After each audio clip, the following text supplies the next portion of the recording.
Hello, YouTube. Hello, everyone. Thanks for being here in the live show. If you got questions or comments, put them in the chat, please. Ned, welcome back to Talk Python to me. Hey, thanks. Thanks for having me. This is always fun. Yeah, it's always a good time to have you on the show. Got such interesting things to talk about. I think we previously spoken about coverage.py, beginners and experts, and several other things, probably, if I go back through the old search engine. I've had many opinions about many things. Perfect. Well, we're looking forward to hearing your opinions on the title might suggest on the README, but I think maybe we've got to expand it to a couple other markdown files, maybe on a project as well, to get the holistic picture. But basically, we're going to talk about tools and ideas and techniques for making your project more accessible, feeling more polished and welcoming to people when they land on your project on GitHub or GitLab or wherever. So that'll be fun. Yeah, it's an interesting topic too, because as a project maintainer, there's all this project level automation that goes on, and there are all these fascinating tools to get parts of it done in different ways and competing philosophies. Yeah, absolutely. I know some of them because I fork different projects, and then I'll sync it or something, and it'll say that my automation couldn't run. I'm like, well, that wasn't my automation, but that's okay. It's fine if it runs or it doesn't run. I'm just here to follow. But before we get into all that, maybe let's just do a quick recap for those of you, those listeners out there who don't know you. Maybe what's the elevator pitch, and what have you been up to the last 6 months or so? So I've been working in the Python world for a very long time. I don't know, 20 years now or something crazy like that. But my day job is at edX, which is part of 2U now, a learning tech, education tech company. And I do open source logistics there. edX.org runs open source software that we've created called OpenEdX, which also runs a couple of thousand other sites. And my main day job is making sure that collaboration continues well between the people inside 2U and the people out in the community. Yeah. So it's an interesting dynamic of open source. But on the side, I also maintain a number of projects, including coverage.py, which has been going for 18 years now and is used by a lot of people. So that's a whole other kind of open source that I do in the Python world. Yeah, that's a really rewarding job, right? It's not optimizing ad clicks or other things like that, right? It's a noble goal. We're educating the world, and we're giving away software to help other people educate the world. So it's really good. Yeah, fantastic. And and speaking of open source projects, I think we might touch on a couple more of yours as we get going. Indeed. Yeah, they tend to multiply somehow. I haven't learned my lesson yet. Yeah.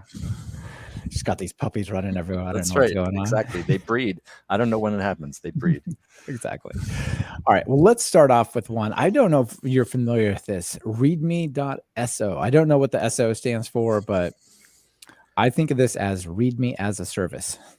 Interesting. Yeah. Or Stack Overflow? No, .so isn't Stack Overflow. I don't know. I don't know why they chose .so. I don't either. The woman who maintains it works at GitHub. I'm pretty sure. We're going to find out when I get to the bottom. But so I don't think it has an association with Stack Overflow. But right. And usually 2 letters are country codes, and I don't know what SO stands for. I don't either. Country. Sorry, .so folks. But this place, readme.so, it says, this is the easiest way to create a README. Now, before we get into the details of this, maybe we should just talk about, let me pull up coverage.py on GitHub. Not to put you on the spot or anything. I don't mean to do that, but let's just talk about, what kind of stuff should you put on your project? And like I said, we're going to have to expand a little bit. Like, for example, there's tags and there's a link and should you have releases shown and other stuff that you might kind of think of what you get when you land on a project. So maybe start there with kind of how you think about what should be here. Then we'll talk about some of the tools. Sure. So I think the first thing your README should do is say what the project is. And that's sometimes difficult for people to wrap their head around. And it really gets at one of the fundamental problems of writing almost anything, which is you have to decide who you're writing for. And it's hard to know who might show up on your front page of your GitHub project. And you don't know what they already know.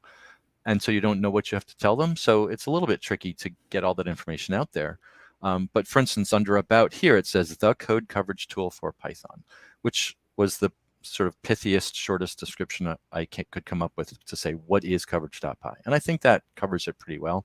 I don't try to explain what code coverage is, because that's a topic you can Google for if you don't know what it is. But so if you that don't know what it covers is and you don't know you want it, you might not care about this. So right. Why that's not why your are you audience, here right? if you don't? Right. Exactly. So But go ahead and start on your way out the door, please. Thank you very much. right. Exactly. Yeah. By the way, I could use a bunch more stars on coverage.py because it's not a JavaScript project and it didn't start on GitHub, so it's a little low on stars. Yeah. But so yeah, the README. So I try to say what it is, and then how to get started on it. And I think those might be the top two things. I've got a thing there about Ukraine and badges, which we're going to get to. But it's sort of there's the first paragraph there. Coverage.py measures code coverage typically during test execution. So it tries to give sort of a little bit deeper explanation of it, what you can run it on, and then getting started. There's a for enterprise thing there that links off to Tidelift. But then the getting started tries to be very quick about, you just want to try it. Here's some commands you can run to see how it works for you. Because a lot of people, they just want to get going. And if you can give them a quick instruction, then they'll be really happy. Yeah, often 4 or 5 lines of code. Here's how you use my thing. Do I put a decorator onto a function and it does caching? Do I await a database call? Or like, what am I doing with this thing, right? You don't have to be super complicated. Right. And sometimes it's not even clear. Some people forget to mention, is this thing an application or is it a library? Like just the big picture. Like as a developer, you can be so, in the trenches with your code, you forget. People don't know what it is yet, like what shape it takes. Now my README is pretty short, and actually the getting started doesn't show the commands. It links to the the quick start section of the docs, and the change history links to a separate part of the docs. So it's actually a pretty short README. Some READMEs can be very long, a little overwhelming. You have to scroll past all the getting started to get to the change history. For instance, I decided to take a different approach, which was to make it almost like a table of contents to the places you might want to start in the larger docs. Yeah. That is a decision you have to make, right? Do you try to put enough in there that it's basically standalone in a sense, or do you encourage folks to find their way over to a much more holistic? Right. Yeah, and it's hard. Right. That's an information architecture problem. The thing about writing a good README is it's documentation, and documentation has challenges all of its own that most developers haven't been trained in formally. It's not really their first interest. It involves thinking about other people, which let's just say some developers aren't skilled at. So also the curse of knowledge, right? Once you know what code coverage is, you don't feel the need to explain it or set the state. You're just like, well, we want code coverage. Of course you do. And here's the tool, well, yeah. So it's hard to decide what words to put in there, how much to say, how to organize it. Those are all real challenges. Yeah. Well, it's quite popular with 7.5 million downloads a week. Is that what it's up to? Yeah, that's crazy. What it says, right? That's what it says, insane, right? And it supports all the versions of Python, even the fast one. So yes, that's cool. Yes. Well, it's interesting. So this is a point we might get to later. So you're looking at the Python versions it supports on the badge. Yes. But if you actually read the text, it's actually mentioned, which goes up, the badge goes up to 3.11. The text says it goes up to 3.12. Right. Alpha, and Alpha too. And that's because of how the badges work. And there's reasons why people don't like badges because of that. But badges look cool, so you want to put the badges in. What's going on here is that the badges show the status of the latest release on PyPI. And so they're not in sync with what's in the repo. And it's kind of a challenge to figure out what you want to do about that, unfortunately. Yeah. I do see, though, that you are a believer of badges.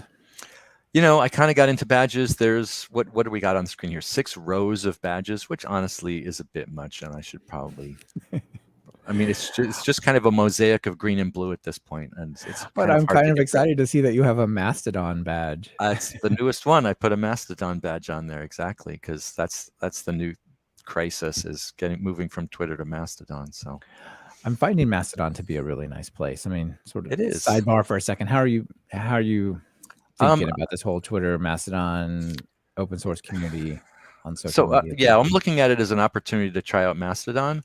And the thing that's really struck me about Mastodon is how many names of bloggers from 20 years ago I'm seeing again on Mastodon that I had lost track of, and thinking like, oh yeah, I used to read that guy's blog 20 years ago, and now we're Yeah. connected on Mastodon, and so we're kind of resetting back to a more distributed personal style of communication.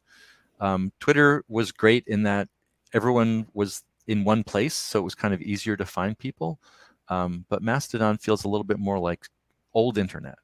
Yeah. It Yeah, feels like open source yeah, social exactly. media. I mean, and not just the fact that the underlying code is, but the philosophy of the federation and the different servers and the different, Right, you know, right, smaller and groups. right. There's some downsides to it too. You know, the server I'm on had some downtime while they were like rejiggering all their infrastructure because they suddenly had 30,000 users. And all right, I can do without Twitter/Mastodon for 6 hours while Yeah. they figure that out, and then they're back and we're going. So Yeah. I'm going to go for a walk or get some work done. Then yeah, we'll go back to exactly, social media. exactly. Awesome. All right. Well, that's a cool badge. We'll come back to badges later. I think Okay. that sets the stage. One more thing before we get into some of the tools. There's places like I think Tailwind CSS might land in this realm. And it's just too popular to search. Let's see. Just the Tailwind CSS, please. Or I know Poetry alone, but Poetry with Python. If you go to their websites, they've got like a fancy website. Yes. You know what I mean? And Yes. I see some open source projects like Vue.js maybe is like this, where it's Yep. almost like there's a marketing landing page for the Yes. project. Yeah, And it's a the newer gorgeous ones, of course, page. it is. They'll have like a dark mode button. And, Yeah. how do you think about this? When you see this, you're like, oh, I need to do this? Or is this kind of No, not? I've never been tempted to build a page like this, partly because I don't think I have the skills to build a page like this. And the things that I make are aimed at developers. I mean, you're showing a poetry page, landing page here, which is also aimed at developers. But I guess my feeling is developers don't need that kind of flash. And honestly, if people use a different thing because it's flashier, that's okay. I'm not out to corner the market. Yeah, it's not JavaScript code coverage. It's it's not JavaScript. That's right. But also, I think sometimes it can be a little misleading. Um, and just to go back to Mastodon for a sec. So one of the problems that people have with Mastodon is that they have to choose a server, and Mhm. that's the first choice they have to make, and it's a difficult choice because it's an unfamiliar choice. If you go to joinmastodon.org, it's a flashy site with, you know, cartoon elephants and things on it, and it looks very easy. But then the first button you have to pick presents you with a choice that's hard. Here's your And 1,000 choices. Pick yeah, one. exactly. Don't get it And wrong. it might have been less cognitive dissonance if the page looked a little bit harder, so that when you got that choice, you knew what you were getting into. It would kind of ease you into that hard choice. Yeah. I can see, actually, I hadn't looked at the page in the last few weeks. They've actually changed it from choose a server to create account, which is good.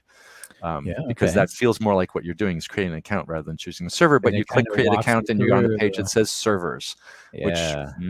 oh well, they'll smooth that out. They'll smooth that out. People used to be confused by Twitter. We figured it out. No, yeah, I know.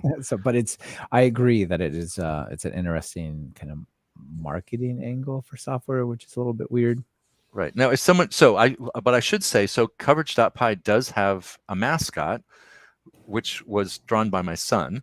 And so Nice. it's got that cute aspect to it, but not the whole page isn't cute. And actually, you're scrolling it on the screen. I'm noticing the mascot isn't on the GitHub Should I go to the docs? page. Yeah, if you go to the docs, you'll see There the we go. mascot there in the upper Nice. left.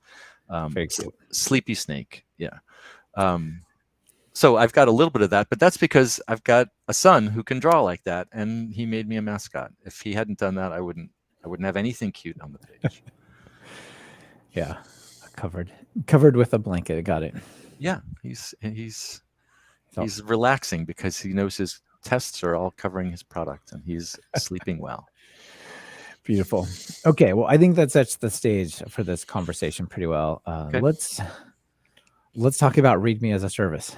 Have you played with this any? So I haven't played with this. I tend to be very low tech in the way I approach things.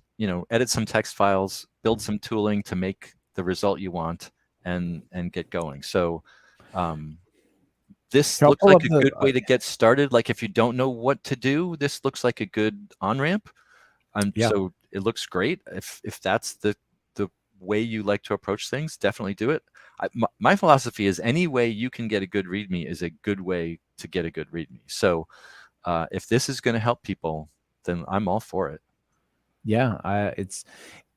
It's not something you tie into your README. It's a web app, and it looks Yep. like one of these marketing page, landing page builders. Uh-huh. So on the left, it's got a bunch of different sections. Like you can drag them in. So you drag in the title and description, you drag in the acknowledgments, and fill it out, and it will create the skeleton markdown, and then you just take the markdown and run with it. Right. But it gives you a lot of structure. Like, well, here's how a lot of people put their author acknowledgments, or here's how they put their example code or FAQ. Right. And if this is so I haven't played with it, but if the output of this is a markdown file that you then own and edit later on, this is just a sort of a Yeah. quick start templating thing. Great. I'm pretty sure that's Like, how it works. Yeah. any way to do it. I'm personally always a little bit skeptical about new tools that I have to keep in my tool chain and keep working and hope will remain maintained. I personally like low tech approaches. Like I said, I have a text file that I can edit, great, I'm all set. So I like that this tool is a way to get started, but then gives you the text file that you then own. Yeah, exactly. So when you're in a section, you just are working on these various pieces. It kind of is like a function, or like I'm just editing the internal, but it puts it all together in a whole thing, and you get just a raw markdown with a copy button, and it seems pretty neat to me. Yeah, it is neat. And because some of this stuff can be overwhelming. I mean, Markdown syntax is designed to be as straightforward as possible. But once you get to badges, which are images with alt text with links, the syntax is no longer simple. And Yeah. it's hard to remember how to do it. So having a way to mash a button and have a badge show up on the page, great, let's do it. Yeah. Yeah. So this was created by Catherine Ulster. And yeah, she works at GitHub. So that's pretty cool. But yeah, it's just basically a start from scratch and generate if you don't have a good example. So I kind of like that one. Yeah, and GitHub, as in general, as one of their philosophies is we'll make on ramps for people to do open source, right? And then like they've got in their documentation and their help, they've got how to use a console, which isn't their problem to solve, but they know that people are stuck getting into GitHub if they don't know how to use the console. So they're teaching people how to use the console. They've got choosealicense.com because people don't know how to choose a license and they need to in order to do open source well, and so on and so forth. So I love the on-ramps that GitHub has built for these things. Yeah, and just the community as well, right? You know, if you put your time and energy into this, there's a chance that people will come along, appreciate what you've built, and contribute to it, right? Right. As opposed to it's a social coding site. That's their tagline. Yeah, that definitely is. Yeah. They seem to be living up to it. Okay, another one. Yeah, this is the other end of the spectrum.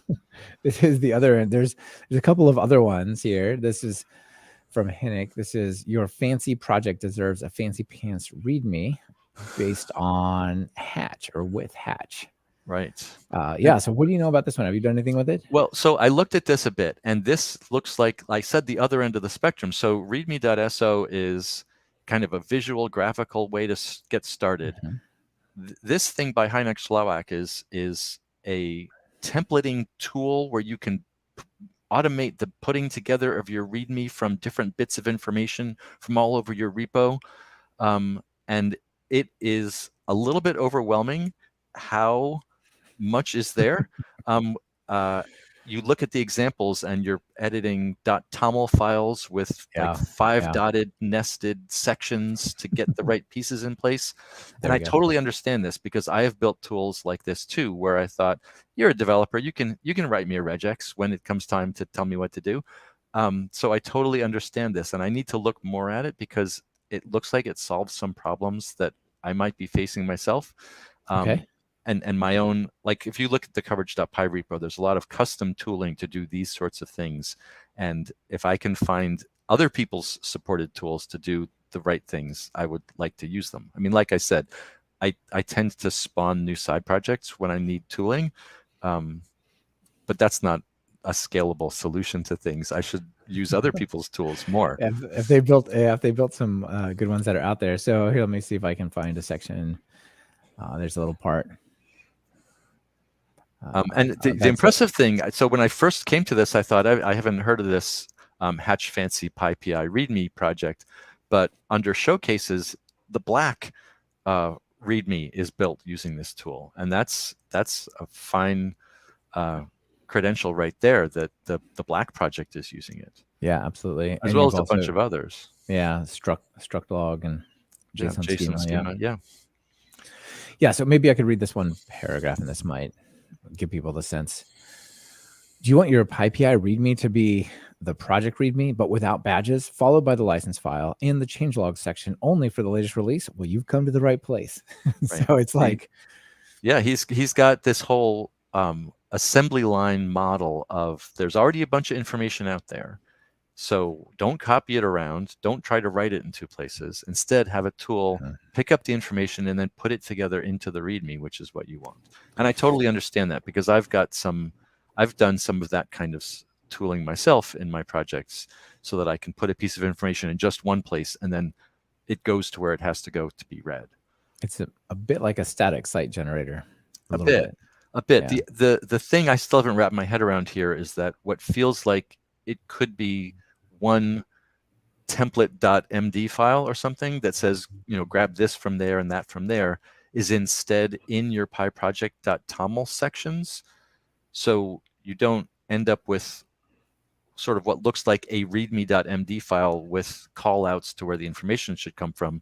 It's pieced together from the pyproject.toml sections. I see. The toml lets you reach into the different segments. Right, exactly. Okay. Yeah, and I understand why he's taken that approach because the pyproject.toml is there, and this is a Hatch plugin, so he's already got access to that information, and it's bolted into the process of building the distribution, which is the exact best time to build the README.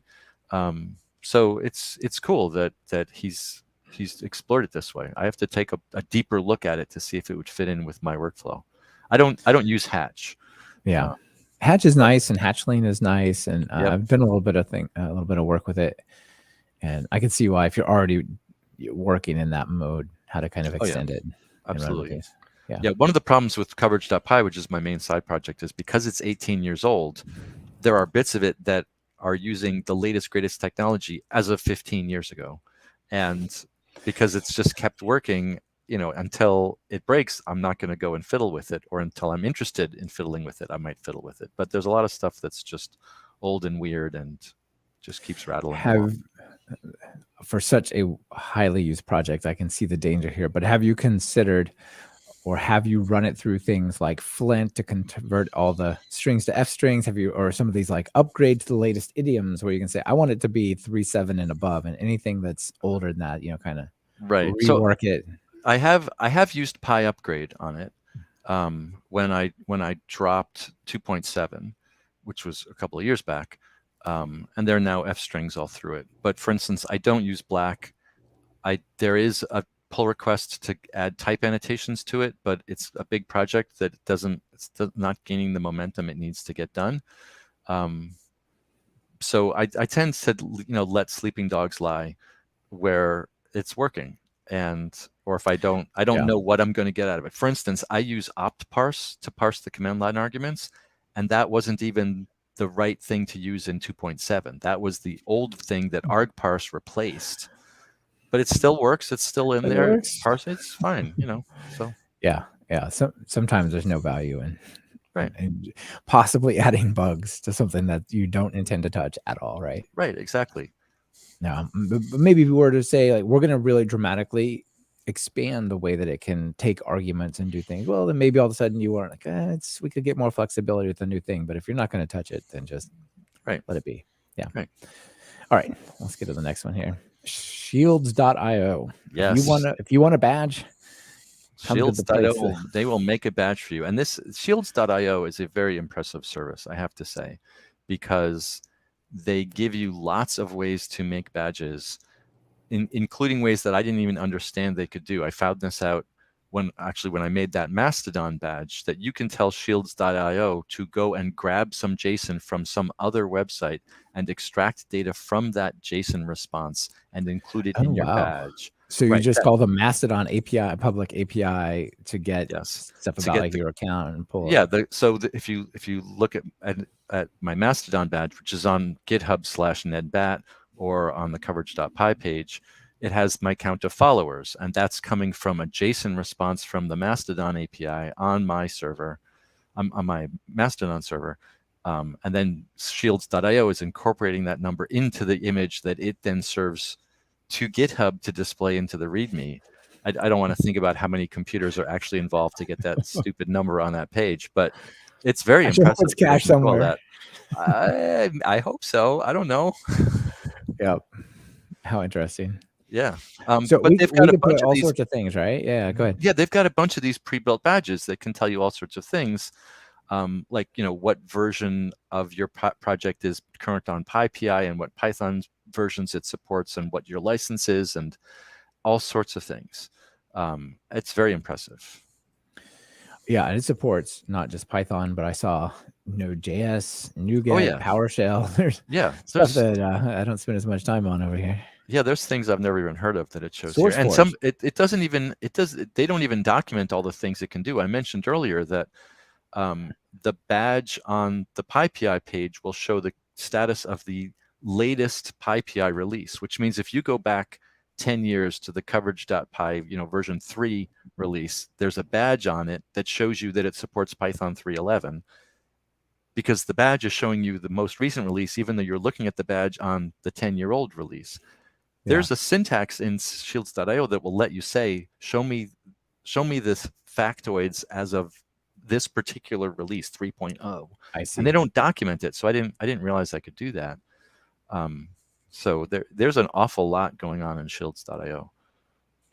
Yeah, so if you want a shield for one of those little badges for basically anything, these are got downloads, users, test coverage, all these things. There's just basically they give you a URL, right, that you put into your README, and that becomes the badge as it resolves, right? Right. The URL returns you an image with the information on it that you want, either information that you put into the URL. You can just make a URL that says, Michael Kennedy is cool, and it will return to you an image that says Michael Kennedy is cool. So it'll just format things for you, but it also has ways of getting information and then formatting it to give back to you.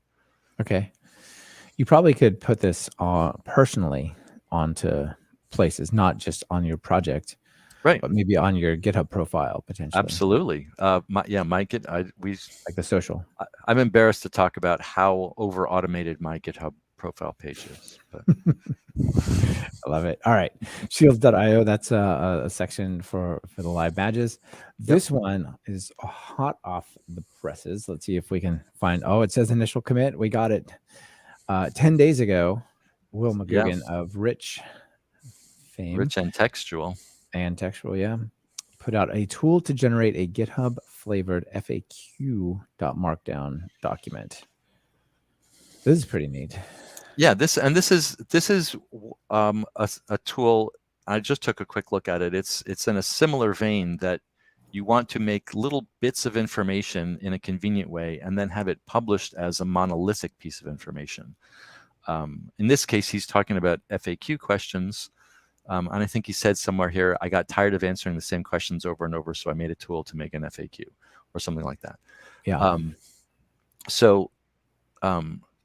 And I don't know, I don't have the same problem of needing FAQs produced or why it's easier to put them all in separate little files that are combined together later than just editing one big FAQ page. But Will's a smart guy. He must have had a problem and he solved it with this tool, and it's cool to see. Yeah, it is. And this is a little more similar to the way you described how you might see building up the README. Instead of defining an atomo file, reaching into a giant document, have a bunch of small ones that get assembled into a result here. Right, and that's a lot like some of the changelog management tools that we're going to get to also. Yeah.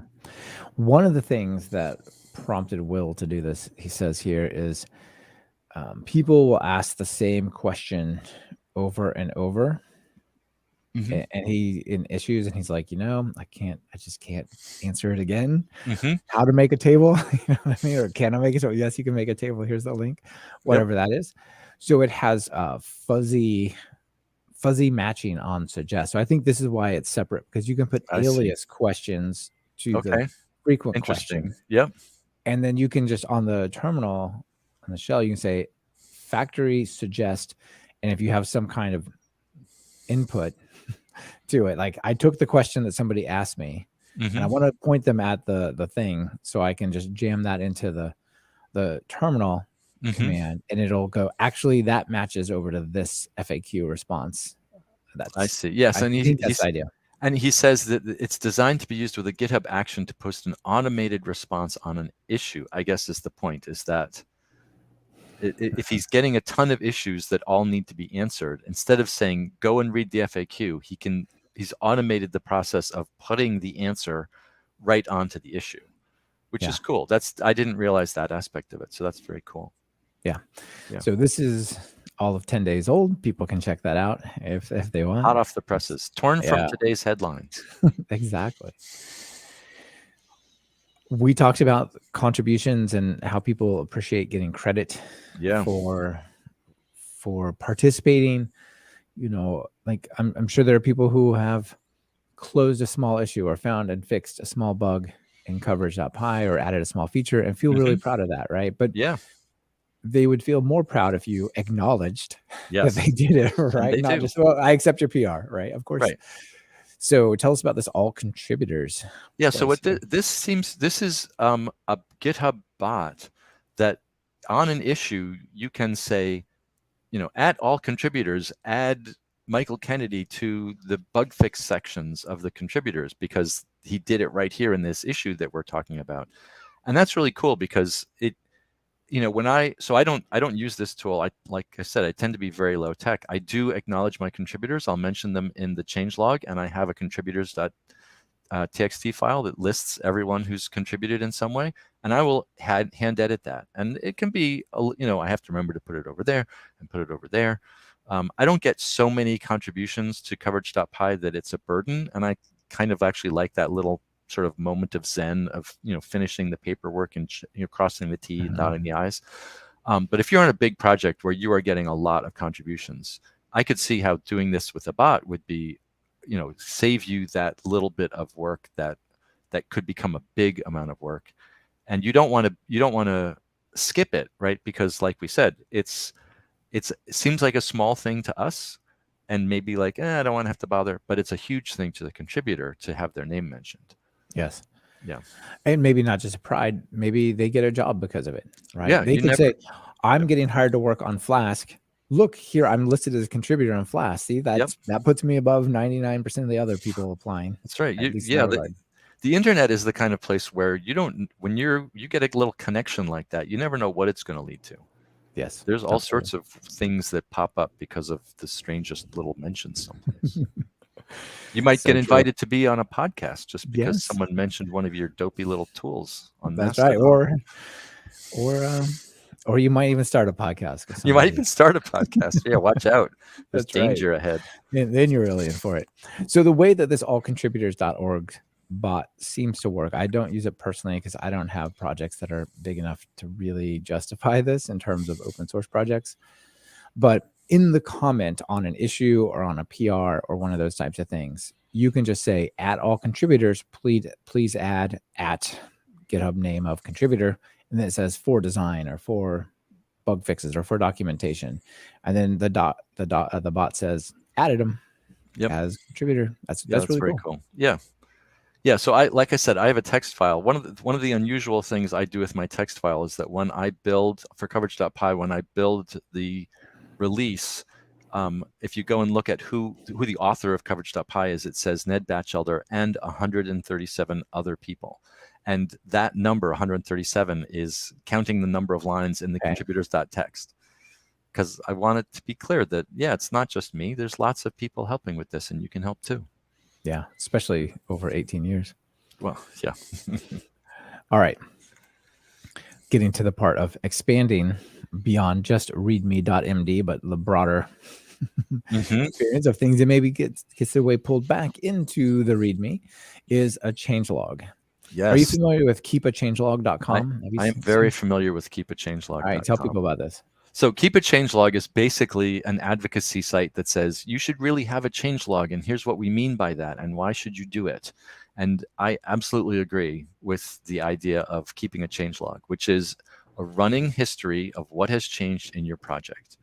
And that's because your users want to know what's changed. I mean, it sounds really simple, really basic, but I think people can approach it in really simple ways that aren't as valuable.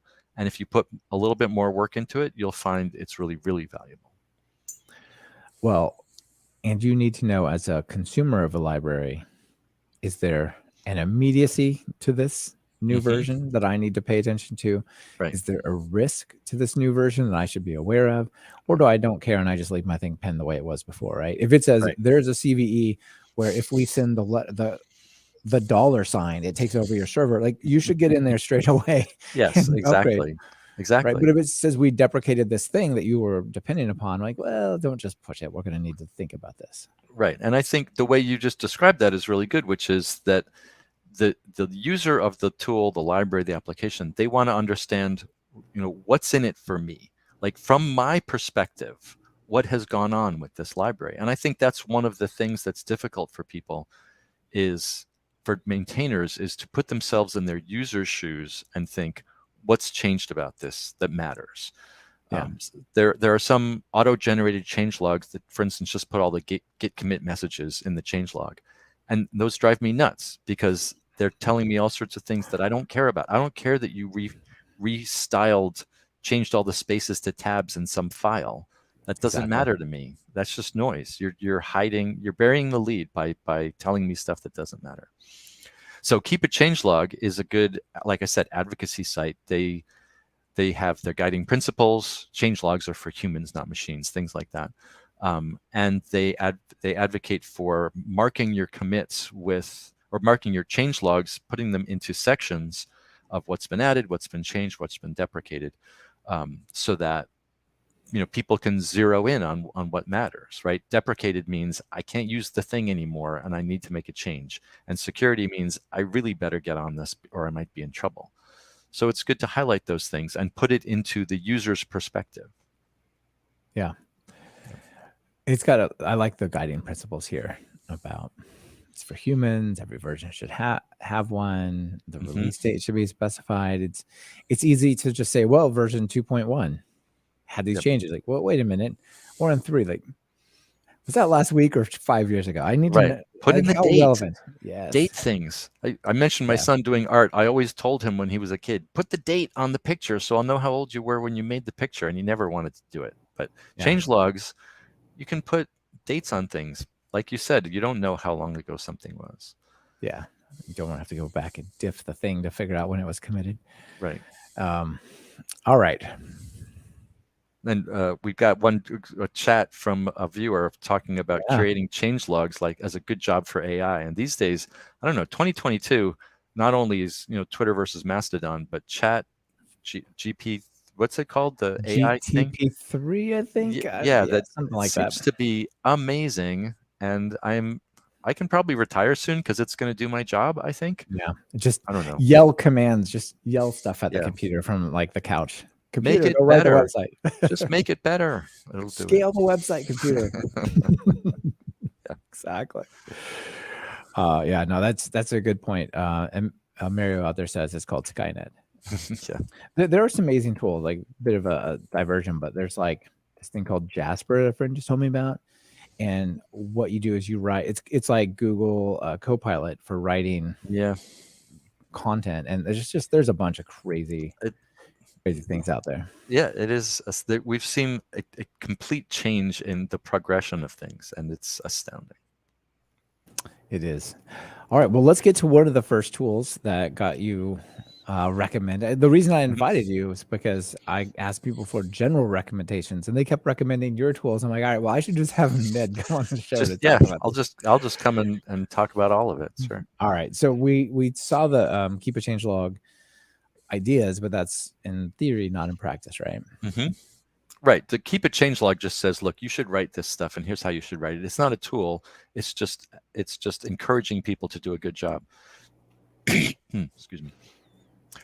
So I looked around at tools when I wanted to get people to make better changelogs, and there was one called Town Crier from the Twisted project, and they solved the problem that a lot of changelogs have. So if you just have a changelog file, and everyone who makes a change to the code is supposed to put an entry into the changelog file, then that file becomes a merge conflict every time, right? Because I added a feature, I put my thing at the top. You added a feature, you put a thing at the top, and it's a merge conflict. Years ago at work, what I tried to do is have a changelog file, and I told developers, put your change near the top of the file in the hopes that they wouldn't merge conflict. And developers would come to me and say, what do you mean by near the top of the file? Because they're engineers, they need precise directions, right? So, okay, that wasn't going to work. So the idea that Town Crier uses, and also the CPython source code has a thing called blurb that does the same idea, which is when you make a change to the code, you also write one small file which has just the entry for the changelog in it. And you check that in. There's a special directory that just has those little fragments in it. And so when you make your code change, you also add a fragment to that directory. And then later, when it's time to actually put everything, make a release, all those fragments can be concatenated together to become the changelog. And the good thing about that is that you don't have merge conflicts because everyone creates their own fragment. They have, unique names based on some principle. And then at publication time, when the release is made, they can get concatenated together. And like I said, Town Crier did this and Blurb also did this. I looked at them and they were both a bit more opinionated than I wanted. I knew that if I was going to get a lot of people to use this thing, that it needed to be very, very flexible. And I actually took an approach when I was building Scriv of what's the least opinionated I can be? How many different ways can I let you decide how you want it to work? At the time, Black was rising in its popularity, and it was famously opinionated, and so I sort of took the opposite approach. Nice. Yeah. So Scriv's the idea is that it's got a few commands. You say Scriv create to make a fragment, Scriv collect to collect them all together. Those are the two main ones. Scriv looks like a great tool, and it looks like one of these things you could pip X install. Yes. Because you're not going to, it's unlikely you'll depend upon it for your code to run. You just need that command around to manage a project. Right. Or you can put it into your, development requirements.txt or however it is you manage your project tooling. But sure, pipx would work too. And it's actually grown one other command for making GitHub releases. So it will actually parse your changelog file. Even if your changelog file wasn't made by Scriv, it will parse your changelog file and then create a GitHub release from your changelog file, which gets at a philosophical, opinionated point of mine, which is that the information should live in just one place, and that place should be a file that you check into Git. It should be a file that people can clone when they clone your repo. If they want to just look at the changelog, in Emacs or whatever locally, they should be able to do that. And since you don't want to duplicate information, but people do seem to like having GitHub releases, publish a GitHub release based on the information from the changelog file, rather than having the release be the source of truth, where it can't be cloned, it can't be edited, it can't be, there's no commits that you can track to see who put that text there, those sorts of things. Okay, yeah, that makes a lot of sense. Let's see. Out in the audience, we got another question. Last changelog I read was for Python 3.11. Did you read that? Have you It's read?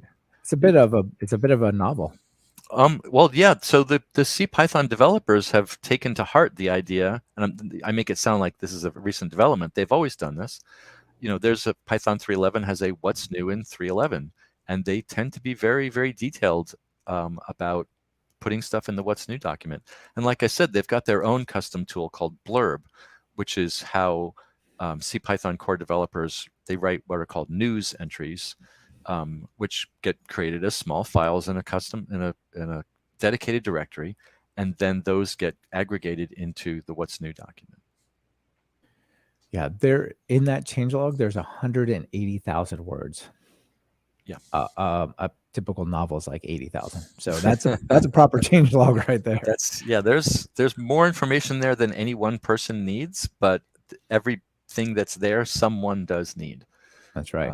Right. And each one of those links to like a GitHub issue or a Yep. PEP or something like that. Yep. Yeah.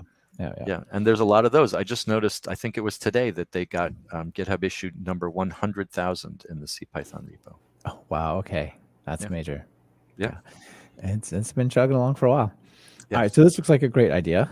What do we got up next? Oh, I just also wanted to just give credit, speaking of giving credit, from Colin Sullivan, who sent this in amongst some other things as well over on Mastodon.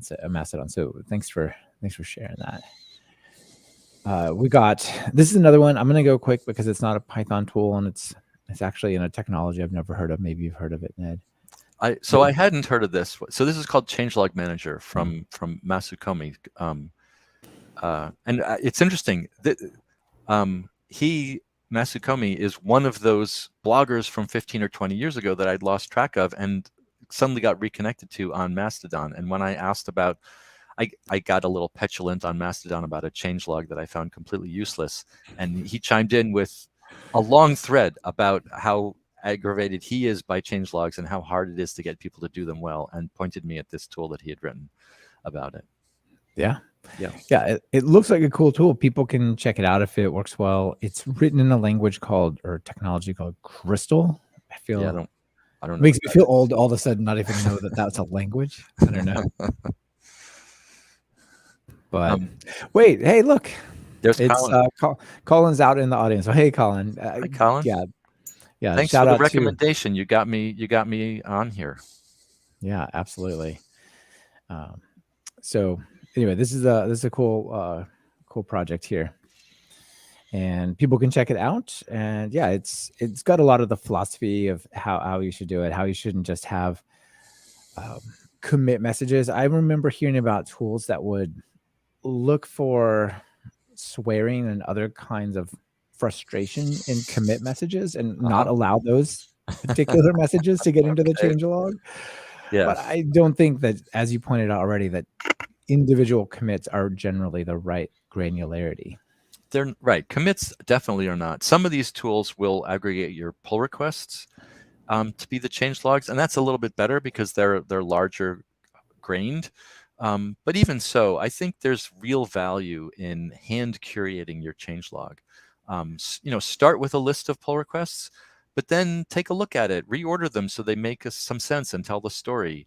Right. If you have put the important stuff on top. Put the important stuff on top. If you have 3 pull requests, which just by coincidence all changed how you handle file matching, then make an entry that says, we changed a bunch of things about file matching, and then have sub-bullets about the file matching changes. Yeah. You want to explain things to people, and you're going to be able to do a better job of it than your pull requests or your commit messages. Yeah, absolutely. All right. Well, thanks for that, Colin. Executable books. Executable books folks are interesting. They've got a lot of tools that will take Jupyter notebooks and other things, using the MIST plugin for Markdown and generate books in different ways. Mm-hmm. And so they've got this project called GitHub Activity, which generates a simple Markdown changelog based on that. Let's see. I think this is on issues and PRs, not right. commits. Yeah, I think this is one of the ones that goes for the larger chunked bits of information.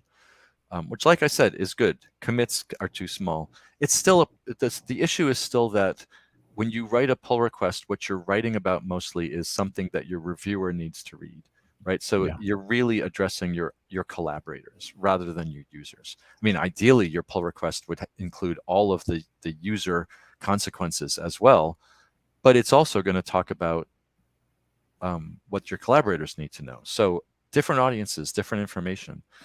Yeah. At the very least, it's going to need an editing pass in order to figure out how to actually explain this to people the right way. Sure. Well, that's an interesting idea. Maybe the tools don't have to be perfect.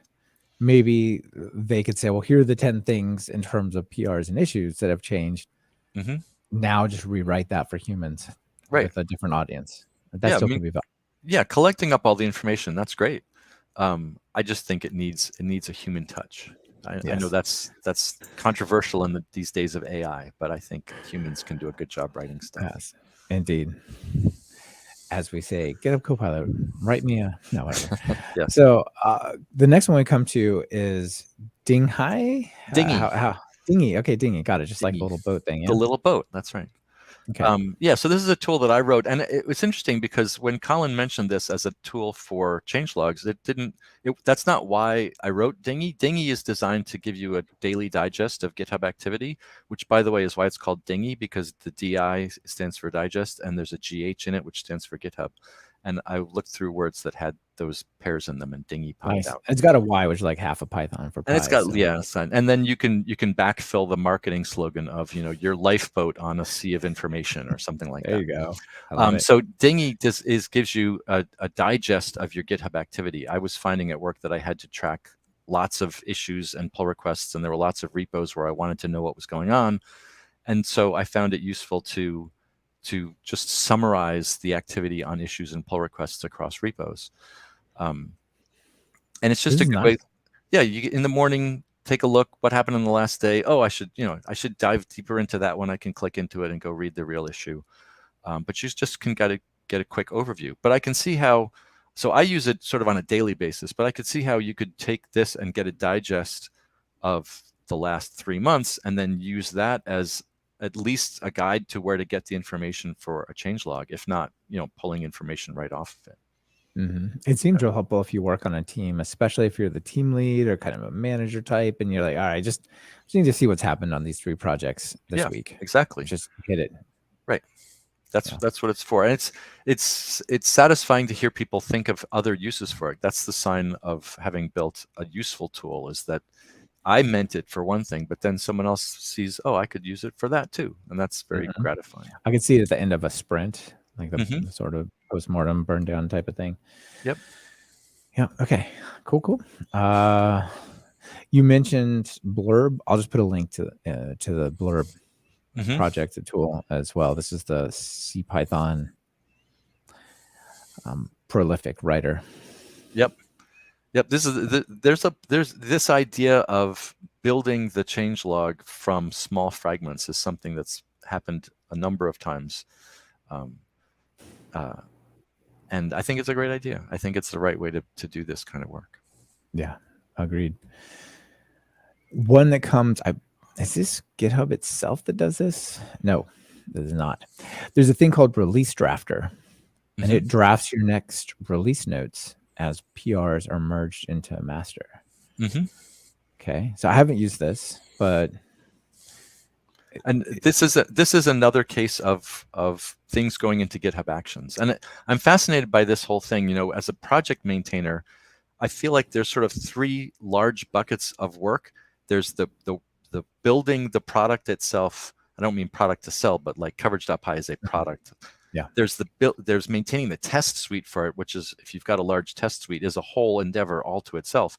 And there's all this project automation, that we've been talking about here today. How do I get the releases made? I've got a make file with this command. How do I bump the version up? Like all of that kind of, and it feels like micro automation. You're doing it like one shell command at a time, or a 10-line Python file or something. And the fact that there are all these tools around that help with it and put it in GitHub Actions, and you make a Git tag, and suddenly it goes to PyPI and publishes the GitHub release and all that. It's fascinating to me how far you can automate those processes. Yeah. And they kind of build up like a snowball going downhill pretty quick. Because you're like, well, if I could automate this thing and that thing, then you're like, wait a minute, now Yep. they click together, and then Yep. And we're almost I'm a there. late adopter of technology. I won't automate a thing until I know that it's exactly the way I want it, and I've gotten completely sick of doing it by hand. Yeah. But the good news is by then I do know exactly what I want it to do, and so I can build the automation, and I don't have to come back and fiddle with it too much. Another big benefit I would say to that approach is every time it runs, it could just warm your heart with a joy. Like, you know what? A whole another 2 hours I didn't do that thing. That's right. Now the downside is when it does the wrong thing. So this weekend, I actually had a big weekend this weekend. I released 1.0 of both Scriv and Dingy, and the first beta of Coverage 7.0. And it turns out that the links to PyPI on the README, no, the links to my documentation from the PyPI README are broken because they don't work if it's a beta release. And I didn't know that until the release was published. And betas happen so infrequently, it'll change again before I make another one, and it'll probably be broken too, because it's hard to test this kind of automation. Like the good thing about building the product and building your test suite for the product is that is automation you can run the crank on, and you know if it's working or not. Releasing projects, if you build automation for that, how do you test that the release happened correctly other than actually making a release and then getting bug reports from people about the 404s on your PyPI page, which is how I found out about this. Yeah. It's a little frustrating, but for as much fantastic testing software and automation, sometimes you just got to hold your breath and push the button. And well, you're not going to write a unit test that says, let's push this thing to test.pypi.org and see if all the links on the README are right. That's, I mean, maybe I guess you could, but you could. But has anyone done that? If anyone's done that, please get in touch, because I messed that up this weekend. Yeah. At some point you got to go, okay, we've tested enough. It's got to go. And even if you write a unit test, it's not necessarily exactly the same. Right. It's not the same, and you'll fiddle with it and break it, and which is what happened to me. And I don't know. Yeah. There'll be another release. It's fine. There'll be another release. We'll get it fixed. Yeah. All right. You mentioned Town Crier. Yep. Already. I think maybe we can just carry on, but people can check that out as well. I guess give them a quick shout out as well while we're here. This comes from the Twisted project, you said? Yeah, and Twisted is another of these projects that's been going for a very long time. Mm-hmm. So this is a mature tool. It's just a little bit quirky in the way that they wanted to do things. I think, at least when I first looked at it, it was something like the fixes went into a .fix file and the features went into a .feature file, things like that, and it didn't do Markdown, and I knew that I was going to have people who needed Markdown, even though I prefer restructured text. So I built Scriv to kind of along the same ideas, but in a more flexible way. Right. Okay, cool. Yep. One of the things you may have in your README or other parts of your documentation, your Markdown files, or restructured text, I suppose, would be example code. Like I talked about that. It would be nice to know some level of correctness to that, right? Yes. We have MK test docs. Tell us about this. So this is one of these things. The interesting thing to me is that you've got docs, you've got tests, you've got doc strings, and there's all these tools that do all the different pairings of stuff, right? So you can run tests against the code in your doc strings. This runs PyTest against Markdown files that have code in them, so it's running the code in the Markdown files. And it's fascinating, again, to see how all of this automation, this project level automation, comes together to try to close all those little gaps. Like I mentioned the problem of a broken URL on my README. You could also have code that you had typed into a Markdown file, and it turns out it doesn't work for whatever reason. Maybe it worked once, something changed. This will run the code in your Markdown files so that you know that it still works, which is great. Yeah, and I'm even if you don't testing.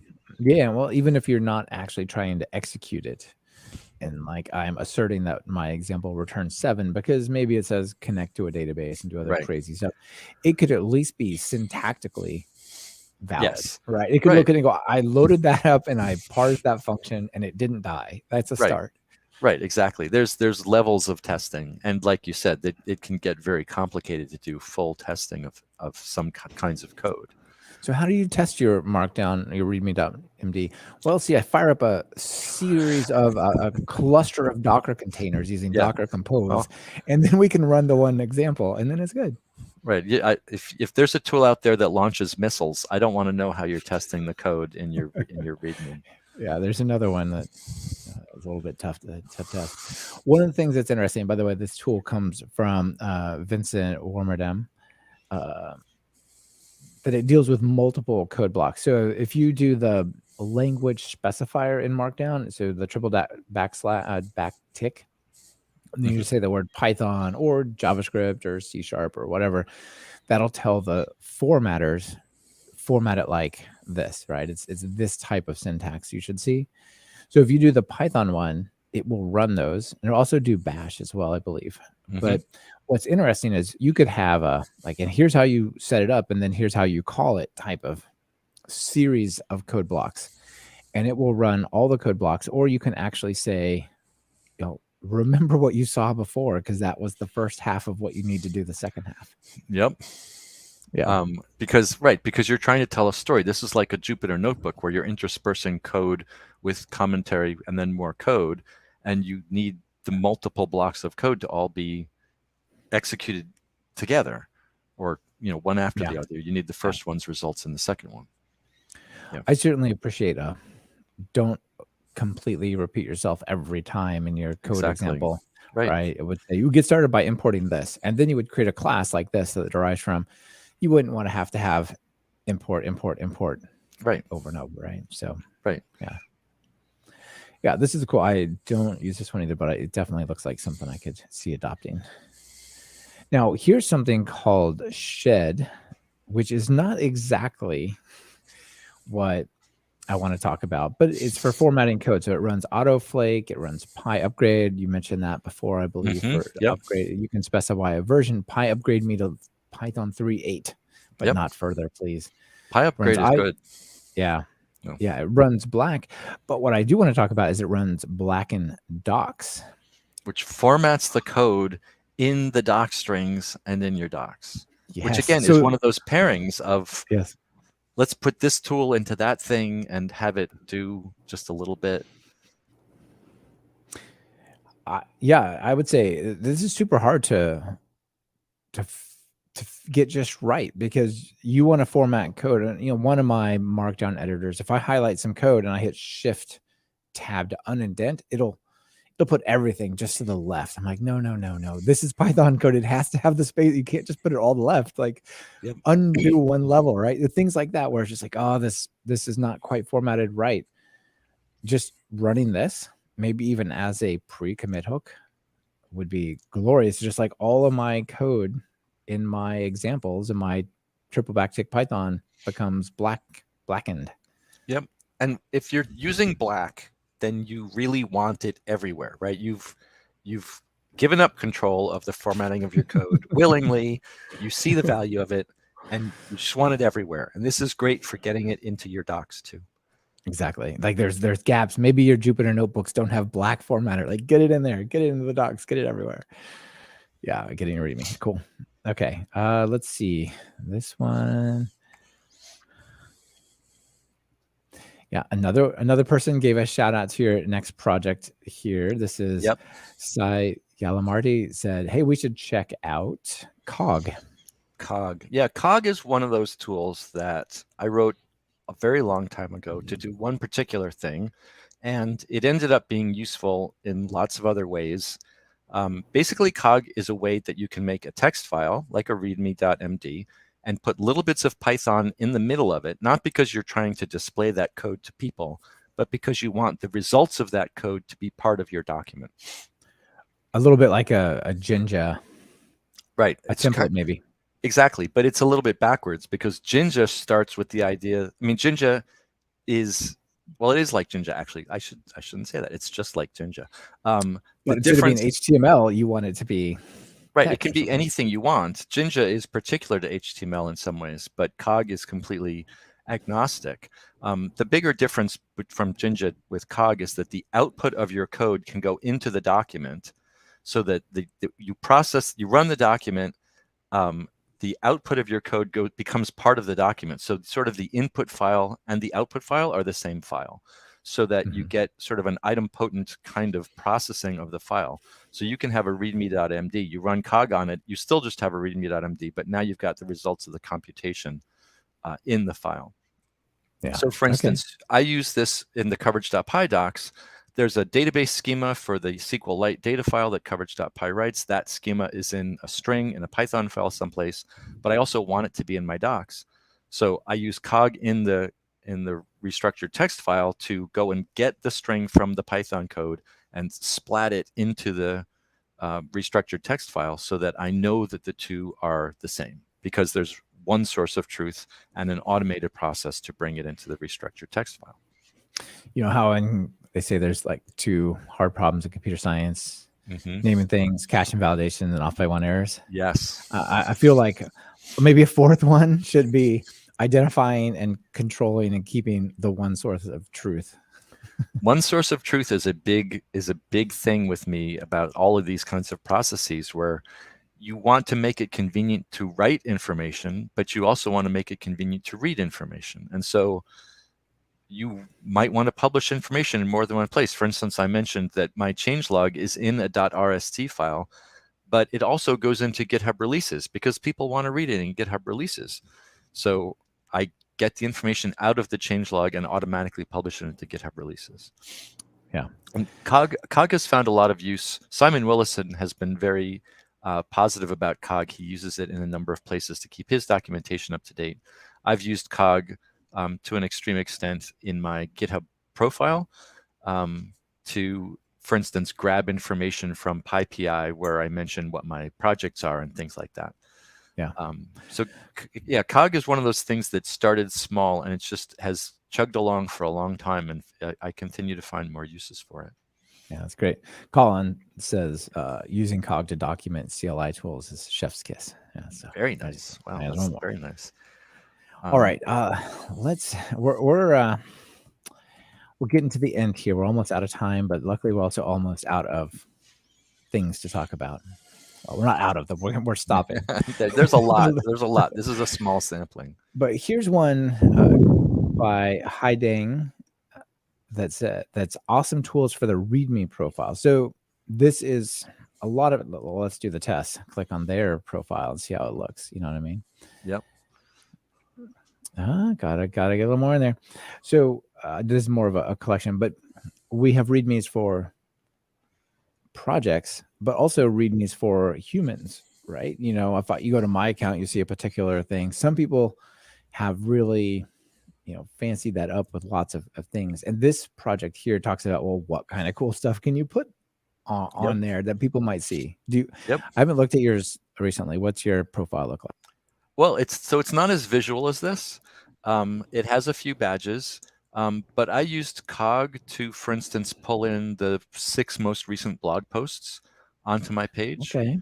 I wanted to do recent tweets, but that was going to be hard because Twitter API wanted me to authenticate, and I half the time I turn away when I'm asked to authenticate against the thing, because that's the hardest part of the whole thing, and it takes away all the fun. But so the main thing I used Cog for, I used Cog on my README, and one of the things I did with it was to write Python code to generate that markdown syntax for badges and to put together shields.io badge URLs.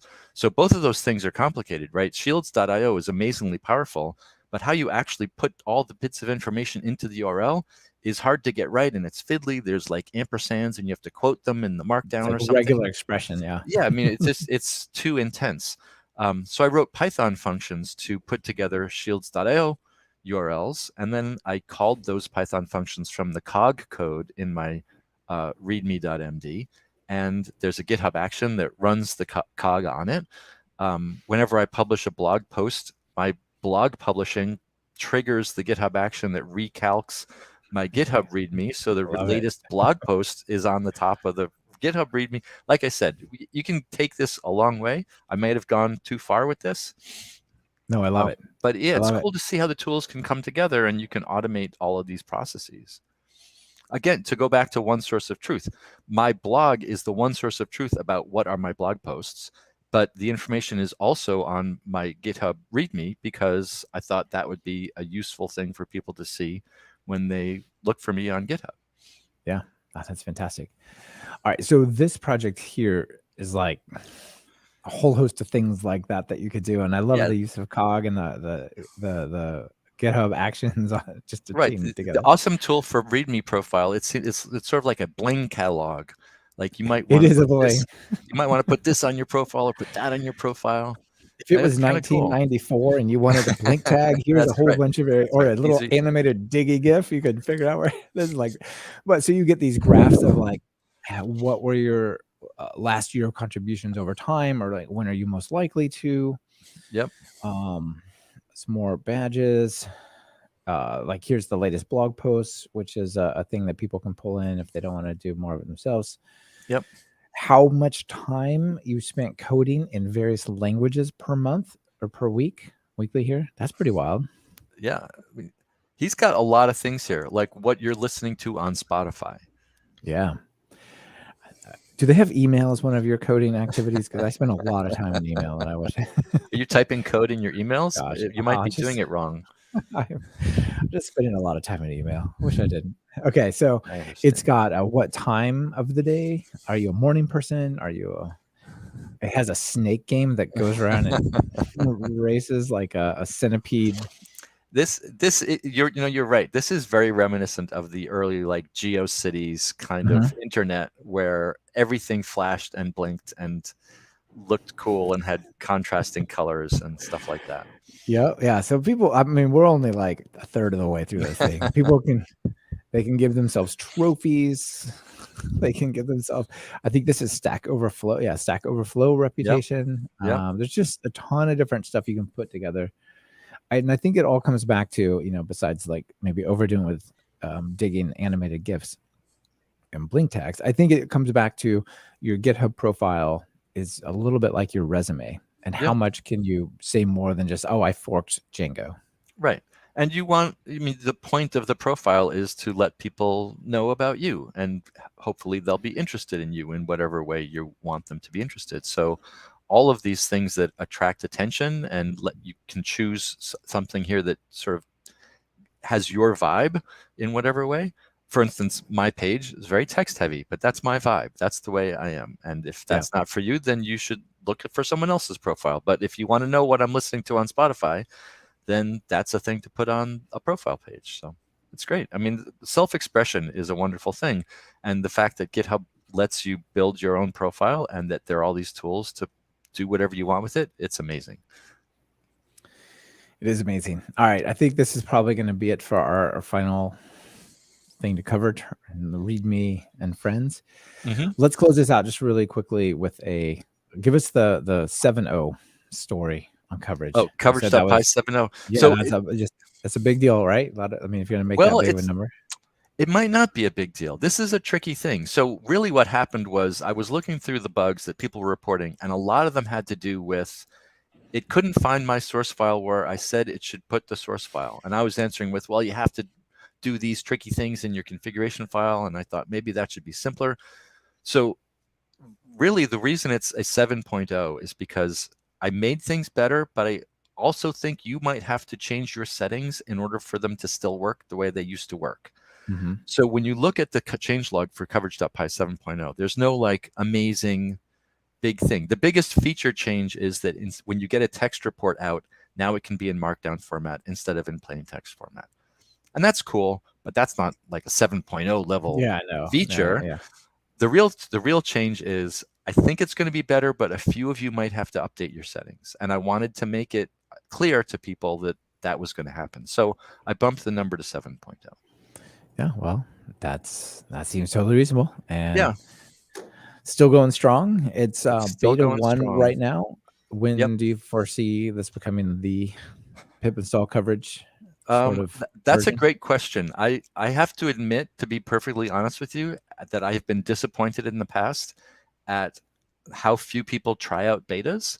So I'm putting this out there in a disciplined way, and I'm trying to talk about it like go and try the beta. But eventually, I'm going to get tired of waiting for people, and I'm just going to publish it. And if the bug reports come in, then we'll deal with them then, because there's only so much you can do to get people's attention on a beta.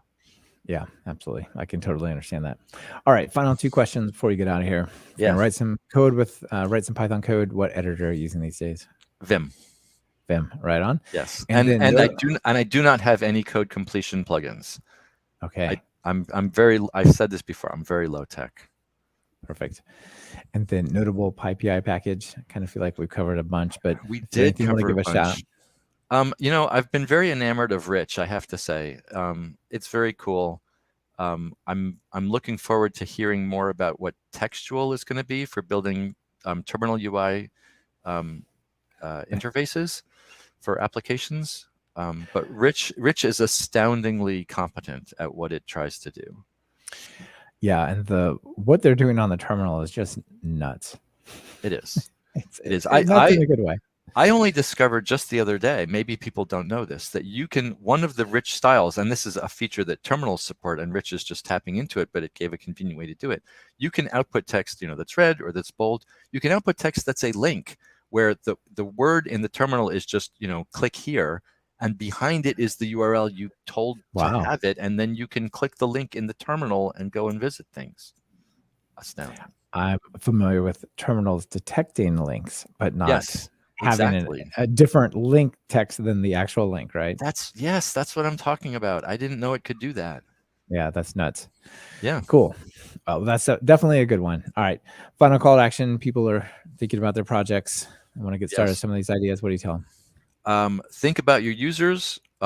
Think about who you're writing for, and it's different people at different times, and write words. I actually want to say one more thing. We talk about changelogs as being really good for the users of your library. I find when I sit down to edit my changelogs that I understand my own product better, and that I think about the features I've built in a new way, and sometimes actually go back and change them, because in the process of trying to describe what happened, I learned something. Writing for readers is great. You will learn things when you write. Write more. It'll be good. Yeah. I can definitely see that. You're like, I want to say, but it doesn't quite do this unless I change this other thing in code, and then it'll be true to what I wanted to say here. So yeah, perfect. All right, Ned, thanks for coming back on the show. Great to have you here. It's always fun. Yeah, see ya.